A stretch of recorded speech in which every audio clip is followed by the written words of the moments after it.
This is FBG Jen. And FBG Kristen. And I'm FBG Margot, host and producer. You're listening to the podcast that will help you keep a lid on the junk in the trunk and inspire you to live a happy and confident life.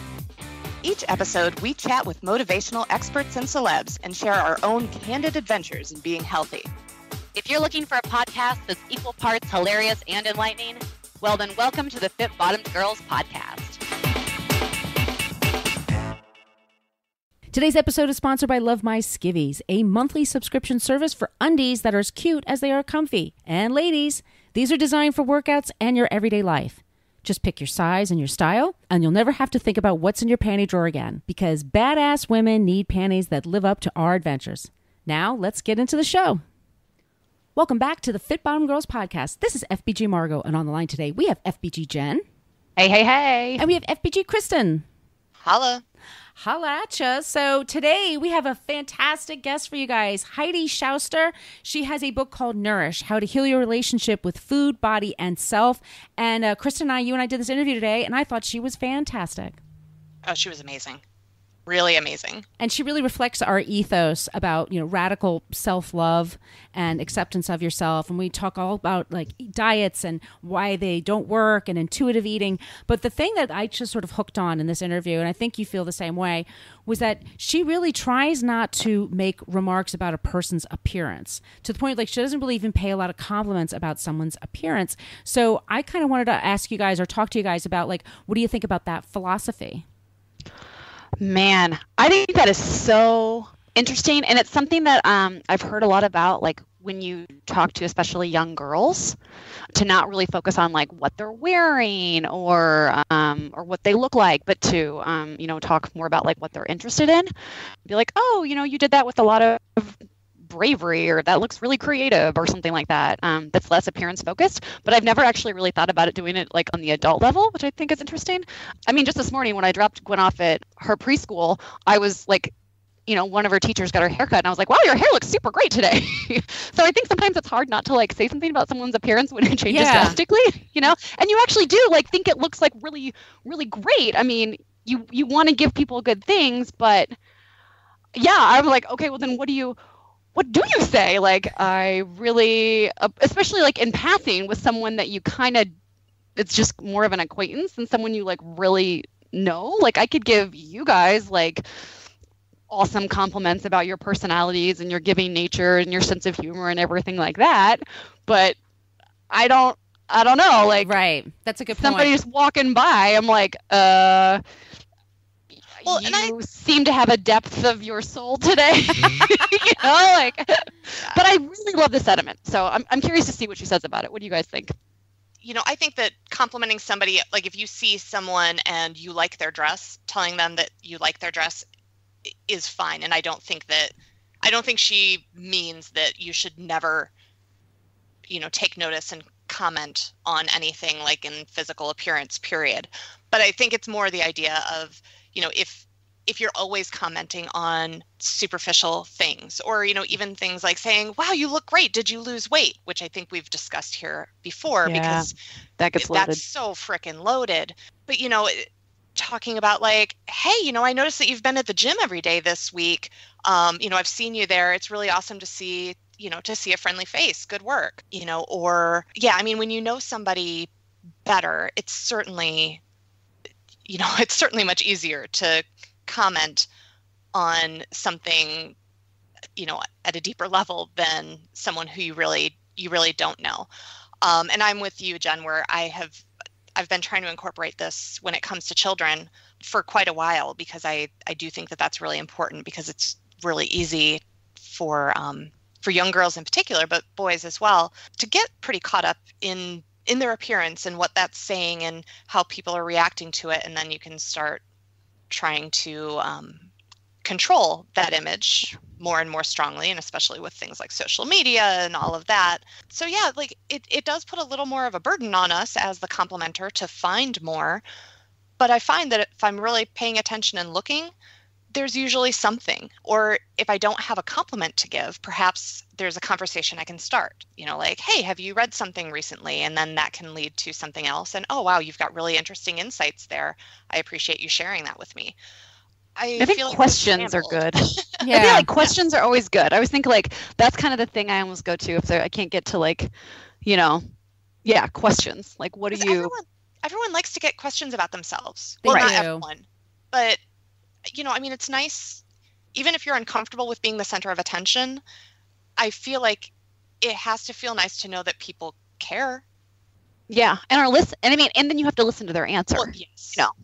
That's the other piece. I will say that thing about like young girls. So my daughter she has strikingly beautiful red hair, and it's truly gorgeous. I think She's I can say beautiful. that fairly objectively.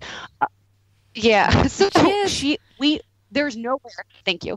Everywhere we go, someone comments on her hair.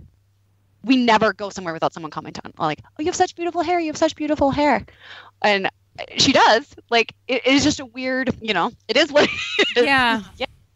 And even like I was brushing this morning and I'm like, oh, that's so pretty. Like, I know, it's hard not to. And I'm like, oh, okay, Gwen, what color are those M&Ms that you're eating? Because I have to bribe her with M&Ms to brush her hair. It's interesting waters to navigate. Yeah. I have an Margot, issue. what's your feeling on that? Well, I mean, first of all, I have a hard time. Like when I see somebody's children, I of course want to tell them how beautiful they are because I think they're all beautiful. All of my kids' friends. I mean, some of them I like more than others, but I think they're all, kids are cute. They're like puppies and kittens. They're little people, and it's kind of hard to not get adorable around them. But I get it that like when I was little, a girl told me that I had a witch's chin. And to this day, I think I have a pointy chin. And no one's ever in my life ever like, ooh, what's going on with that chin, Margot? We could fix that or something. But yeah, it's something you can hear compliments all the time, or also just one person says something critical, it can kind of stay with you. I had an issue with a guy.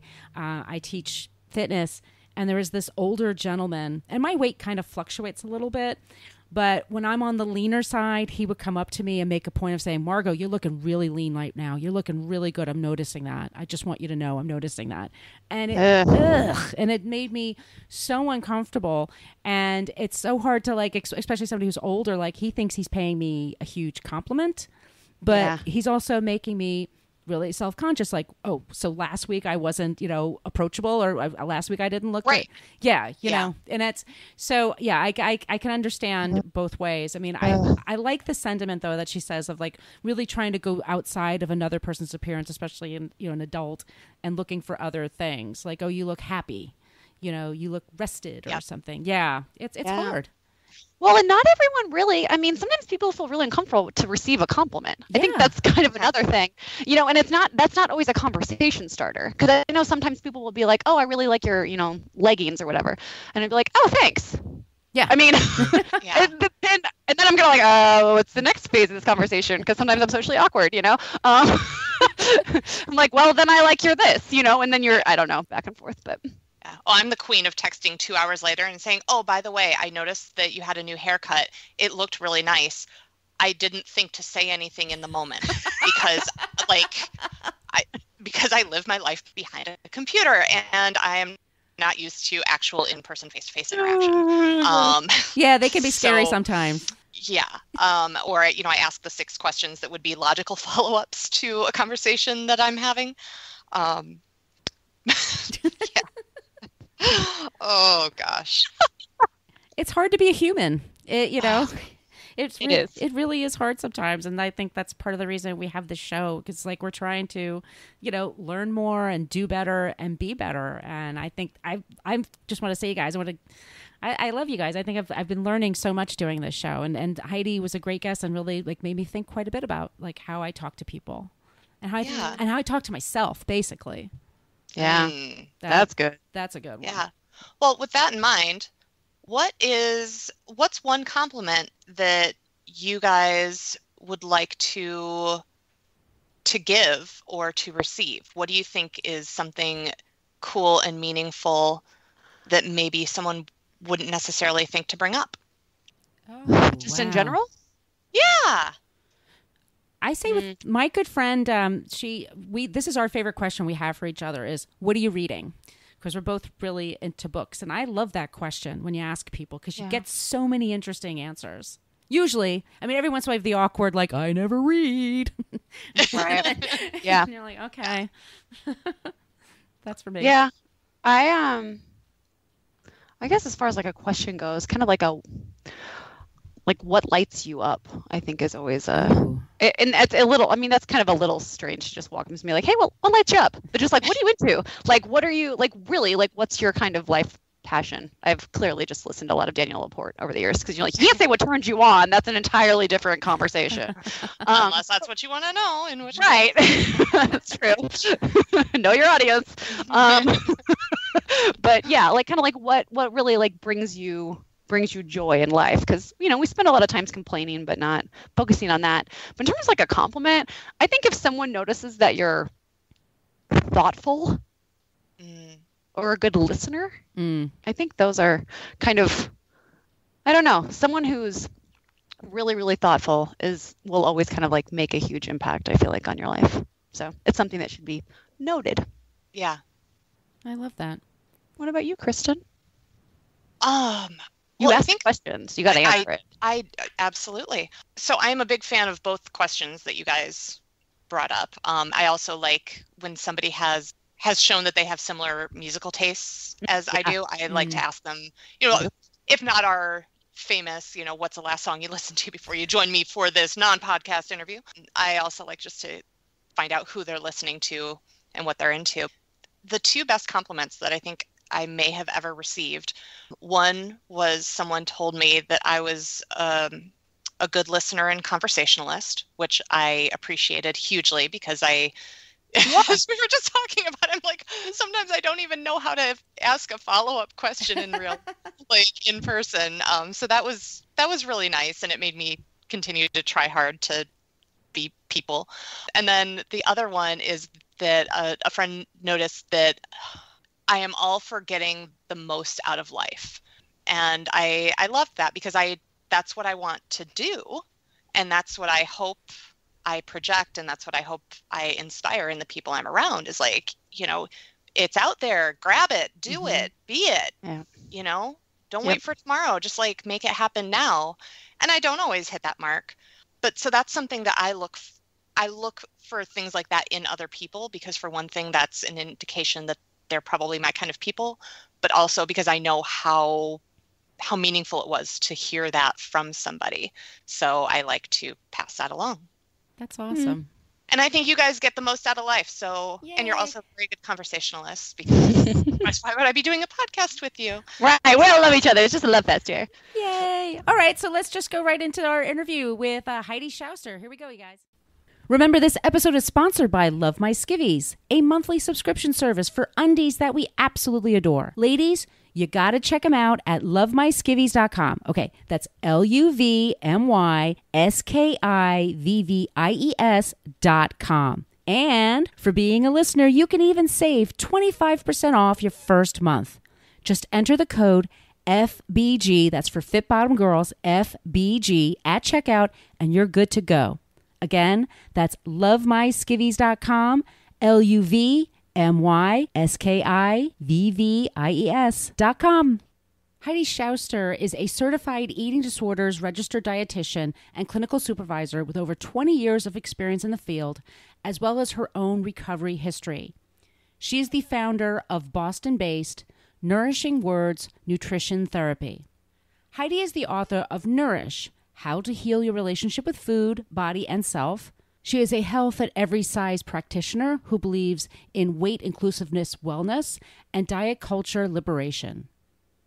She runs the No Diet Book Clubs and sees individual nutrition therapy clients in her office in the greater Boston area. A lifelong dancer and proud mama of twin 12-year-old daughters, she can sometimes be found in the throes of a dishwashing dance party or digging around in her gardens. Welcome to the show, Heidi. Hi. Thank you for having me. Thank you for being here. This is FBG Margot, and on the line today with FBG Kristen. Hey, guys. Hey, so I'm going to ask you the first question. We're just going to jump right into this interview and talk about your new book, Nourish. So you base it on your 20 years experience with people who have emotional and disordered eating. So can you talk about the key steps you outline to help anybody that's struggling with these kinds of issues? Sure. I had discovered that in my work over the last 20 years, so many people were asking me, could you recommend a good basic book on nutrition? And I couldn't do that in sort of good conscience because so many nutrition and diet books out there are just that. They're diet books, or they're diet oriented, or kind of focused on changing weight. And for my clients in particular who struggle with food and body image issues, there were so many triggering points in a lot of the books that are out there. So I wanted to create something that could be used by someone obviously in recovery from food issues, but really for anyone who has kind of a funky relationship with food. So yes, there are 10 steps in this book, kind of 10 steps to basically heal your relationship with food, body, and self is my subtitle. But the steps aren't linear. They're not designed to be followed necessarily in order. In fact, you go back often, in particular, to some of the steps around body image, probably throughout the process. And I'm happy to talk about some in particular if you like.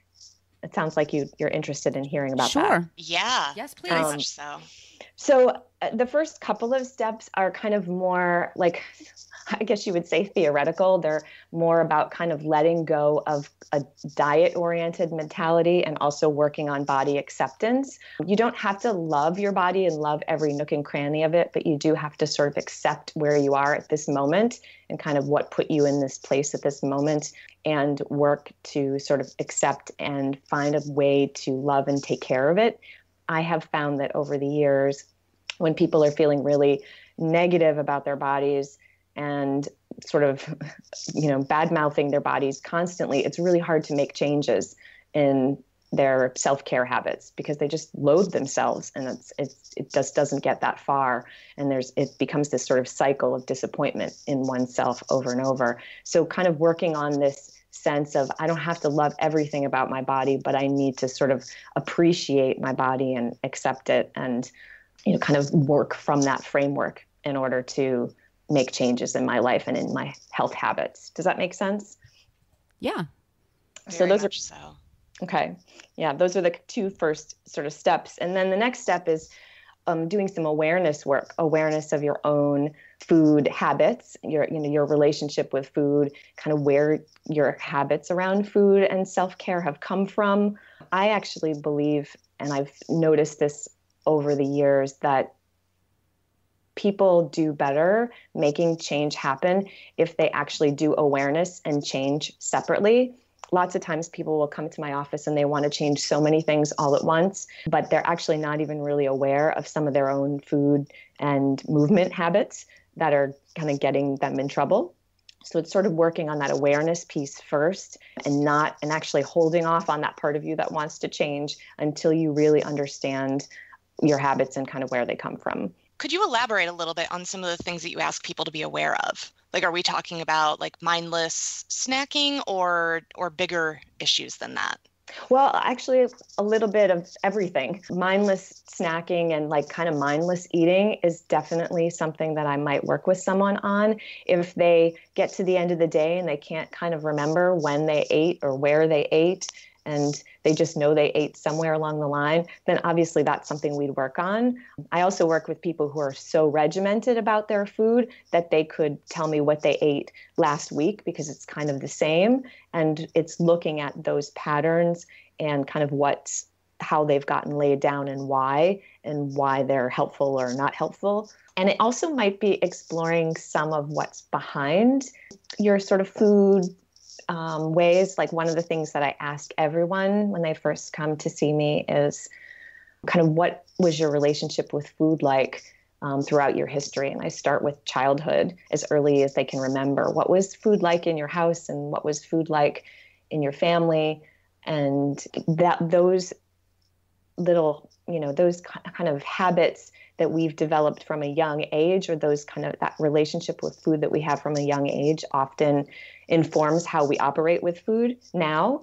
And we can start to sort of recognize, oh, I have this habit because this is what I watched my family members do, or like in my case, like, oh, I was one of 7 kids, so I have this habit of I better eat it now, or someone else will. That was same one of here, my by the way. Grew up with a Yeah. family, 4 kids. Yep. Yep. So you kind of like notice where some of your habits came from and understand them. And then you're able to actually have some compassion for yourself for like why you have these habits that you don't really understand. Like, oh yeah, that's why I eat so fast. And you have some compassion for that. And then through that compassion and sort of acceptance of where you're at, you're able to then go ahead and make change. So does that answer your question? Yeah. Wow. Yeah. Okay. I love that because we actually talk a lot about finding your why when it comes to, both like eating and nutrition and fitness. Mm-hmm. And I feel like that's just like a step farther. So I love that. So I also love, you have a commitment to weight inclusive wellness and diet culture liberation.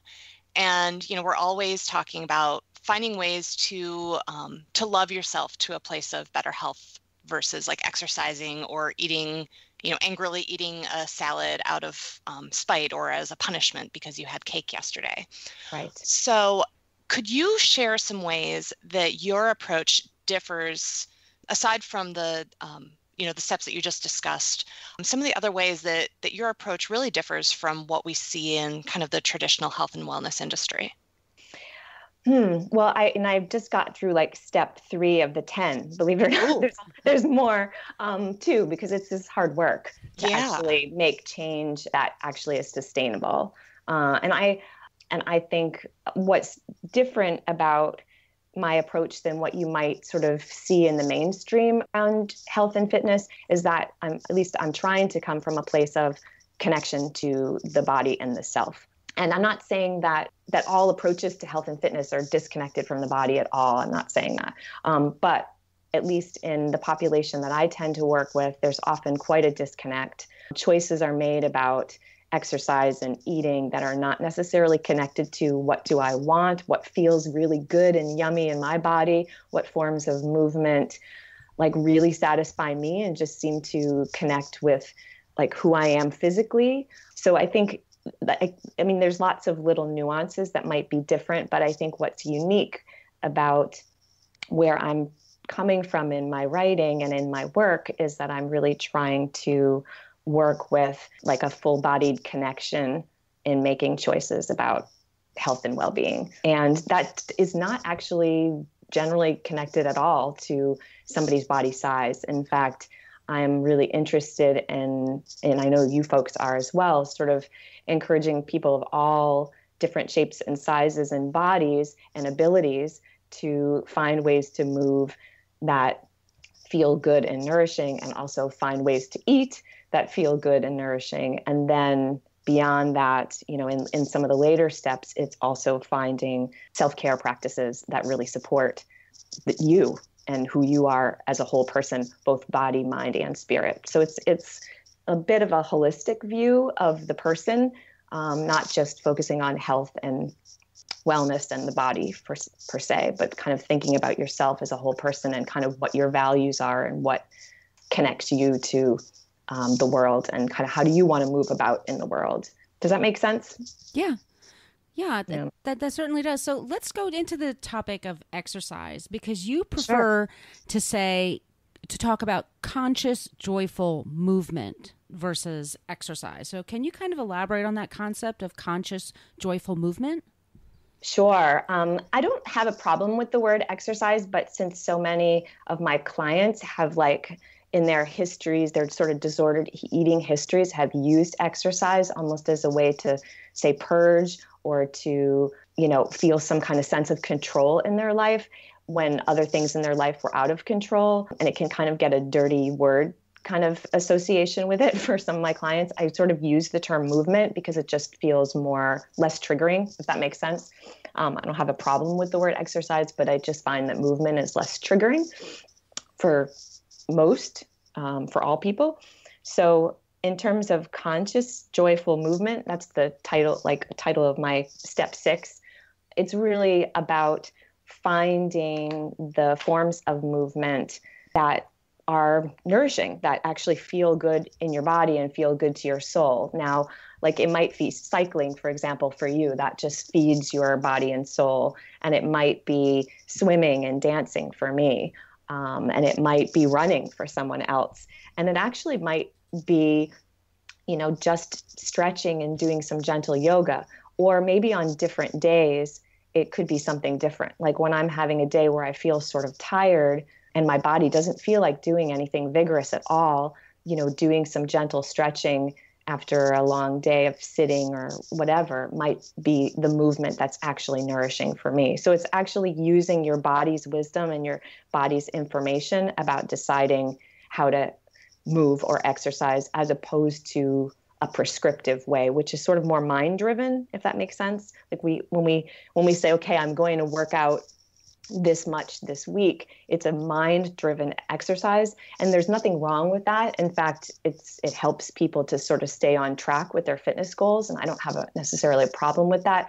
But if it's not also connected to the body, then I think it can lead to injury, and it can also lead to sort of a disconnected sense of self-care where maybe you're over-exercising and not fueling yourself enough with food to compensate for that.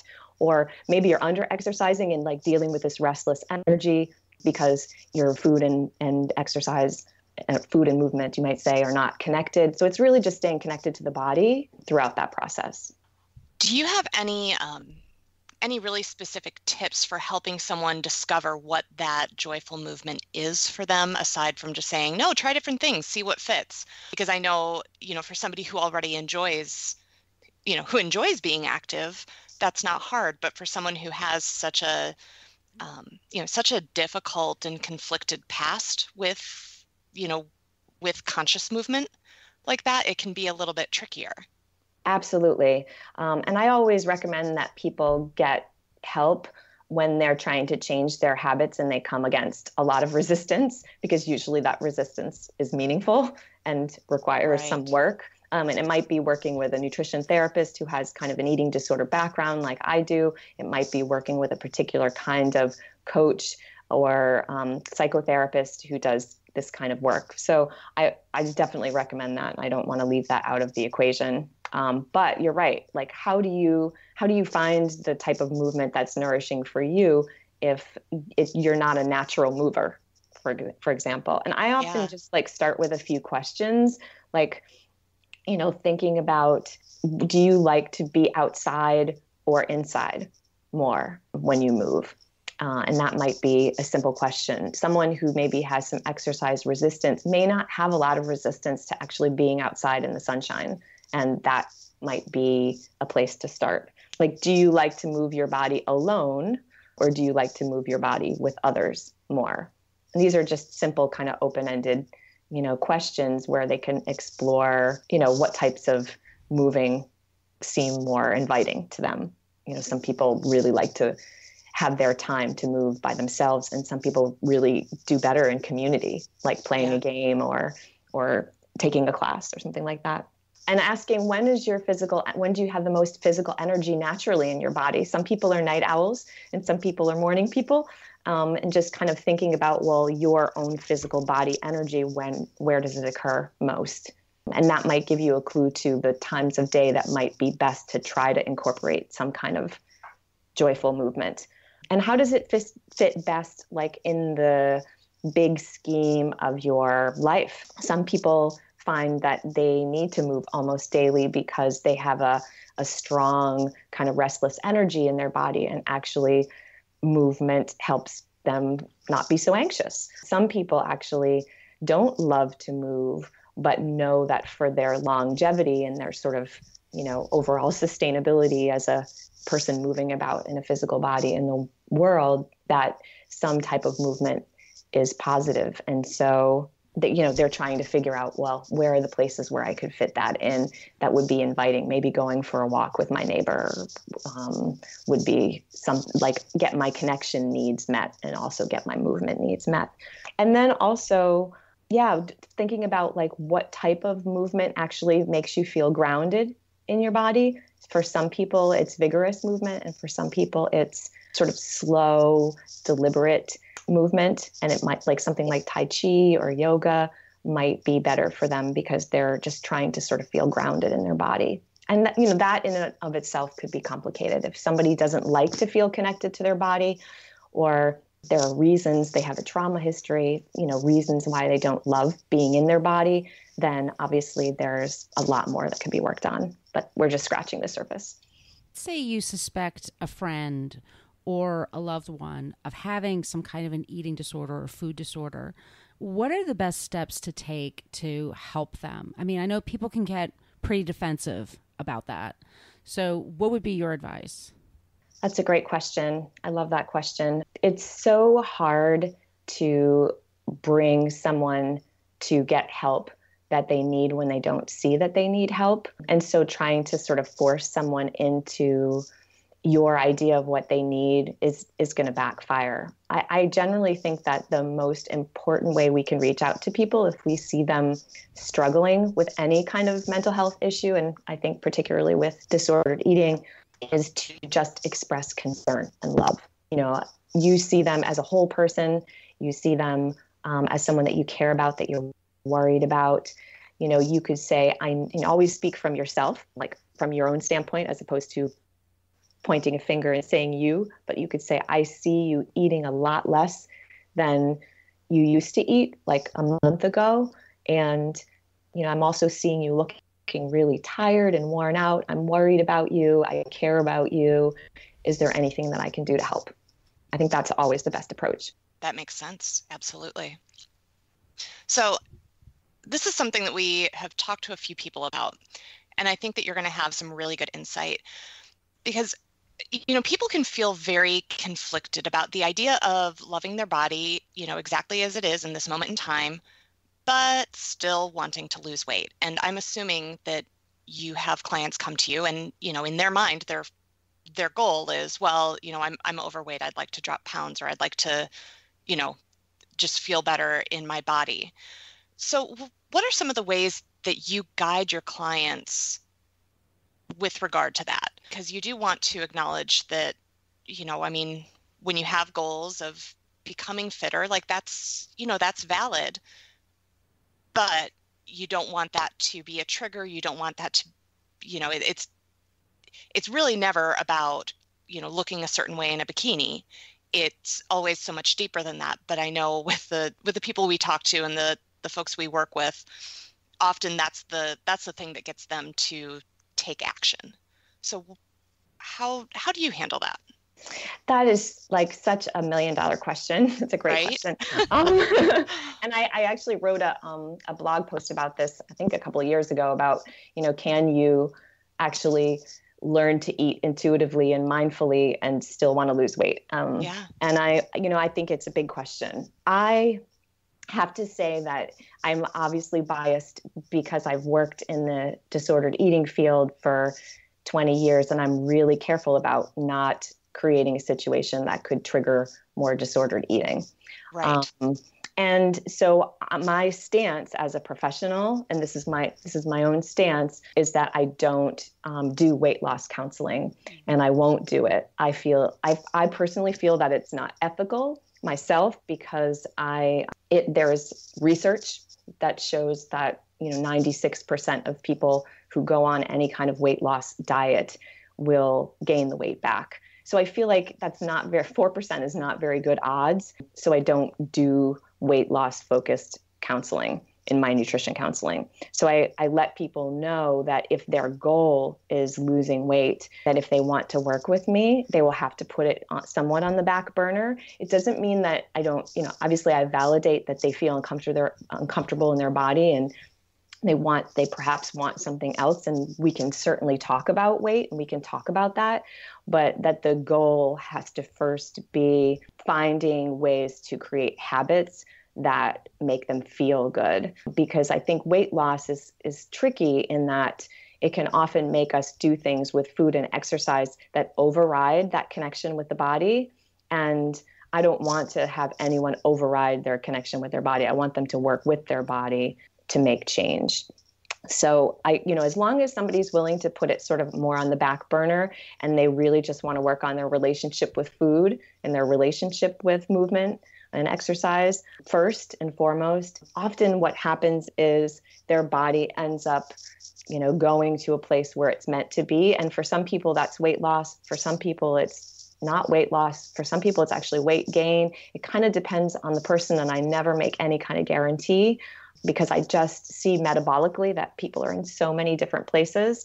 So I really try not to create a situation where someone's going to feel like a failure if they don't lose weight. But ideally, when they're done with doing a piece of work on their relationship with food, they should feel more connected and feel better about their body and feel like their habits are more in line with the person that they want to be. And that tends to be my focus. And it can be a lot of work to shift someone from that place to really wanting their relationship with food and body and self to be primary. But I think it's worth it. People are happier when they're not obsessed with their body and food in the way that they are when they're trying to lose weight. So that's my bias. It's a great one. Yeah. Fully support. Mm-hmm. Love it. And it's supported by the research actually too. I mean, I think as a culture, and I'm going to try not to get into my activist place, but I will a little, I think. But as a culture, we really unfortunately stigmatize people in larger bodies. Mm-hmm. And I'm coming from thin privilege when I say that. So I don't really know what it's like to walk into a store and not have any clothes there that could even remotely fit them. Myself, I don't have that experience. So I'm going to name my privilege right off the bat, but I really think we do all people a disservice by saying that one particular body type is the ideal. And I think we do it on lots of subtle levels as a culture. We're not and some not so subtle. But what happens is when people feel bad about themselves, it really doesn't create a situation where they want to take care of their bodies and feel good in their bodies. And it doesn't encourage people in larger bodies, for example, to move when they feel stigmatized to be out in public in their body. So I think we have to be really, really careful about all of our language around this. And I'm so heartened by the body positive movement that I'm seeing in social media, where people are just trying to put more images of diverse women's bodies out there, diverse bodies of all genders, and saying that we're all lovable and acceptable and worthy of being healthy. Yeah. So we've talked about representation. Really, we've talked about that more as it pertains to race. But I think that there's a point to be made here that in terms of body shapes, sizes, all of that. I mean, there's a lot of work to be done. So from your activist soapbox, let us have it. What are things that we, and by we I mean those of us who have some platform, and then those of us who just live out in the world as human beings, what are simple things that we need to be doing to help this along? I love that you asked that question. I'm so glad I can stay on the soapbox. I think we need to show different body types moving around and doing lots of different things. And that's a bigger goal for all of our advertisers out there. And I think the other thing that we can do is when we greet someone, we not make a comment about how cute they look, or you look like you lost weight, or whatever it is, as the first thing that we say to someone. Let's, as women and particular, but I think as people of all genders, let's greet each other with oh my gosh, it's so good to see you. I'm so happy to see you.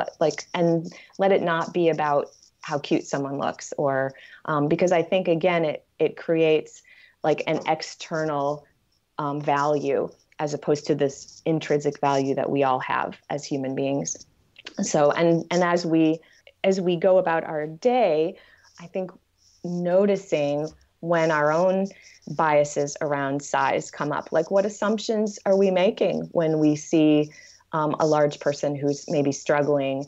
Do we say something in our minds that's judgmental? Do we use, kind of negative words? And can we just be more aware of that? Because similar to race, there's a lot of behind the consciousness stuff that happens around body size in this culture. And I think in some ways it's one of those last sanctioned isms.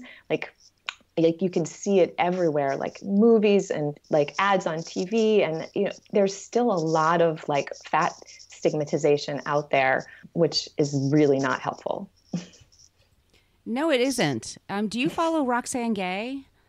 Her book is amazing. I haven't read all of it, but a part of it that I've read, I've just been like, I love her. Yeah, she's someone who's not afraid to speak out about this. Yeah. I follow her on Twitter, and it's like a beautiful thing. And she wrote a book called Hunger, and she's a bigger sized person. And literally, if you follow her on Twitter, at least once a week, somebody just tweets at her diet advice. And she's just like, MFer, did you not read my book? I wrote a whole book about this. Like, you don't need to lecture me. But so I'm going to ask you like about social media and self-image. What do you think is going on with that with Twitter? Is it helping? Is it hurting? Like, what do you think about that?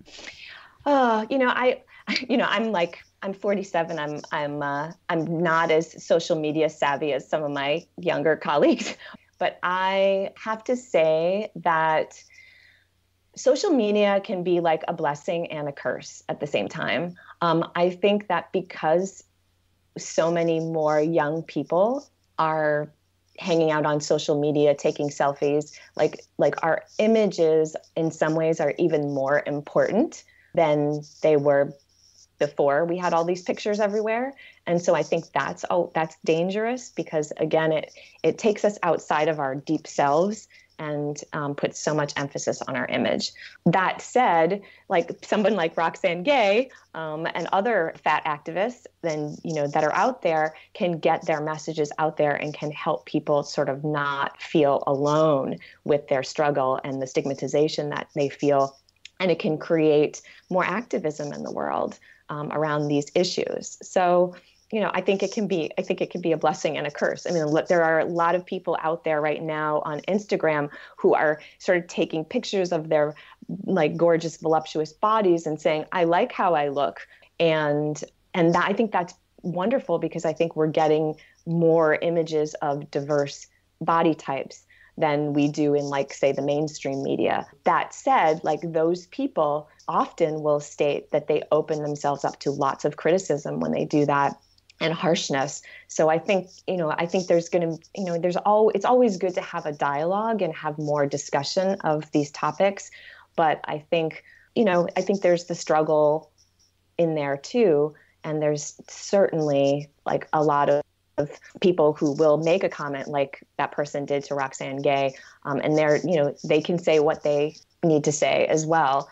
And that can be hurtful. So I think, it can be a blessing and a curse. But I think the fact that we're examining this now is huge. I mean, 20 years ago, when I started to do this work, I had a health at every size framework and really struggled to like hang up my shingle in that way. And also like to get people to feel on board with it. Now it's a lot easier. Like, I can say 20 years later, I don't do weight loss counseling and I still have a full practice. I can say like, I believe in health at every size and, weight inclusive wellness, and people actually get that, or they seek me out because they're looking for that. And I think to me, that's progress. I would agree. So I'd love to talk to you a little bit about raising children in a way that teaches them to have a healthy relationship with food and their bodies, and especially given what we were just chatting about with social media and all of these images in the media bombarding them. So, I mean, you're a mom. We have a lot of moms listening. So can you talk a little bit about what's worked well for you and maybe also what you've found to be challenging when it comes to helping your kids develop that healthy, positive relationship with food and their own bodies? Great question. What I think was helpful for me from the beginning was the work of Ellen Satter. That's Sattyr.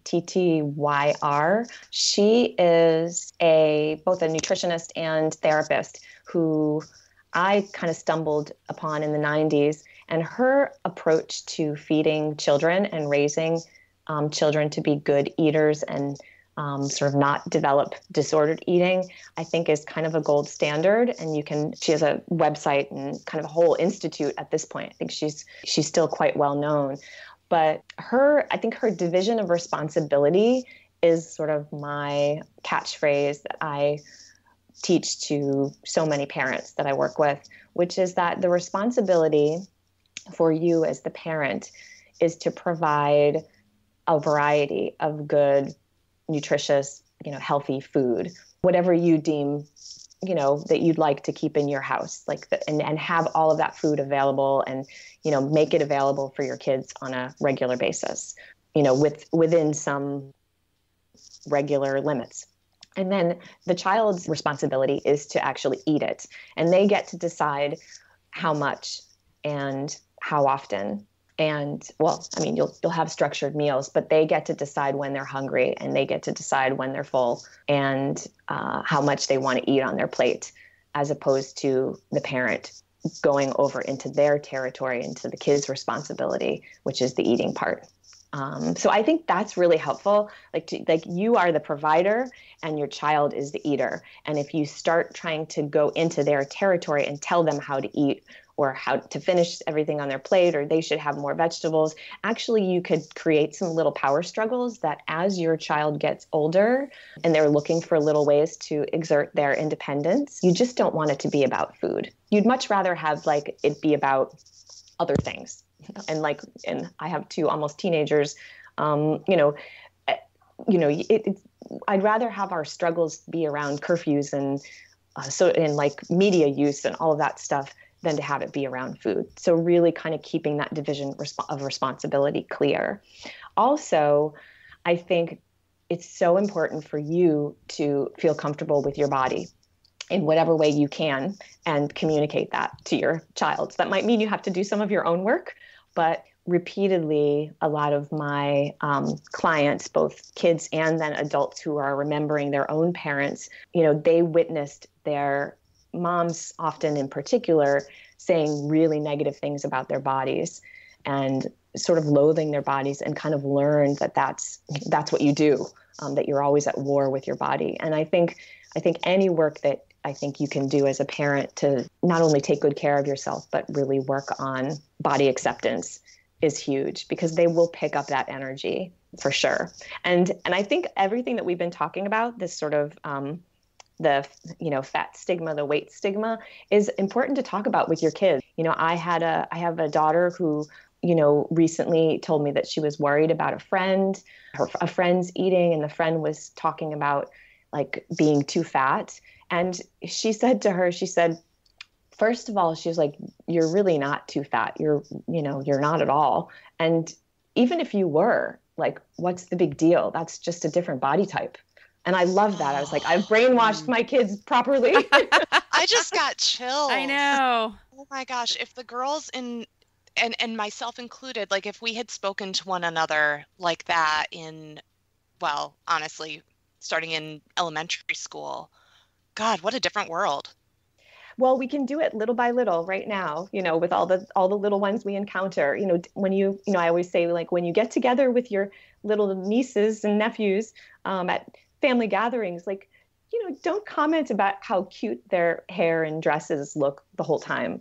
Actually compliment them on things that you really appreciate about them as a whole person. And so the less body focused and more deep, self and soul focus we can be with each other, I think we do change our world subtly. And I don't know if that helped my daughter's friend, but to hear another 12-year-old say, there's nothing wrong with you. And and even if you were fat, what's the big deal? That's huge, I think. And, I think if we can do that little by little, then we can change the culture and be more accepting. We certainly didn't have that. I think you and I are around the same age. We didn't have that when we were kids. I grew up with my mom doing exercise videos, on every kind of diet forever. And, I wish we had. I mean, it's so nice to think that this generation is going to have a little bit more, body positivity. Let me ask you something else, though. So talking about food and diet trends, are there any out there that you are just absolutely not on board with, and why? I'm actually not on board with a lot of them. Good. In fact, I'm not really on board with, that's kind of what my book's about. I'm not really on board with someone else telling anyone how to eat, because if you look around, we all have really diverse bodies. Mm-hmm. And how could someone else know what's best for me to eat? I believe, and this is what I try to help people with in my work, and I also write about in this book, is I really want people to learn to trust their bodies again. And I say again, because often we've, like myself included, we have gone through periods where we've like not trusted our bodies. And I think our bodies have incredible deep wisdom. And if we can actually learn to work with that, we get the answers about what feels right in our bodies and what doesn't feel right. And so I'm not a fan of prescriptive eating in any way. I think that like it can be helpful to meet with someone who might help you do some experiments and like tune in. And, that's the kind of work that I do, but I pretty much never tell anyone what to eat in my practice.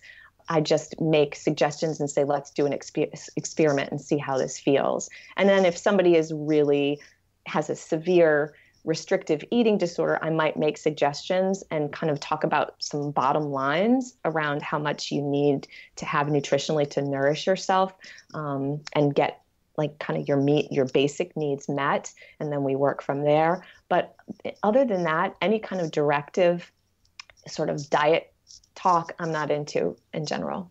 And I think there's research, to support it. If you took a look at the work of Linda Bacon, she wrote the book Body Respect and has a lot of resources on her website. You'll see that, like, in a lot of ways, our media has twisted a lot of the studies to say that the problem in the world is about weight. And so therefore we need to change our weight. We need to change our diet. But actually it's, our health issues are more connected to our habits. And I don't believe that we actually form good, healthy habits when we feel bad about ourselves. And when we're trying to restrictively eat or focus on food, I actually think we form healthy habits when we're connected to our body and we kind of notice what feels right for us. Does that make sense? Totally. Yeah. Well, this has been enlightening and really wonderful. Thank you for being so forthcoming. And I mean, just really candid with your answers. This is great. And I think it's something that all of our readers, regardless of where they are on their own health journeys or whether they have kids or not, like, there's something everybody can take away here. So thank you. Yeah. Oh, thank you for having me. I'm so appreciative that you let me be on my little soapboxes too. We like your soapbox. They're fantastic. Yeah, we do. Can you answer one more question for us? Sure. Was that what you were going to, Kristen? I was, but go right ahead. Okay. I love asking this question. So Heidi, what was the last song you listened to before you did this podcast interview? Oh, the last music I was listening to was in the car with my kids. It was probably Sia, actually. I think we were belting Chandelier, actually. I love that song. Awesome. I love that song. That's fantastic. Yeah, thank you. Yeah, no, I'm sorry, but pop music seems to be, I've got a couple of 12-year-olds, so that's what we do here. When you're washing dishes, it gets you through them. It's great. Well, thanks again for being on our show. Thank you for having me. I really appreciate it. It was fun. Love this show? Tell us why in a 5-star review on iTunes, and we'll read it on the air. Also, make sure you are a subscriber. If you want to reach out to say hi or have a question about a recent episode, yay, well, feel free to email us at podcast@fitbottomgirls.com. And if this podcast jives perfectly with your brand, consider sponsoring the show. Get more info by emailing advertising@fitbottomgirls.com.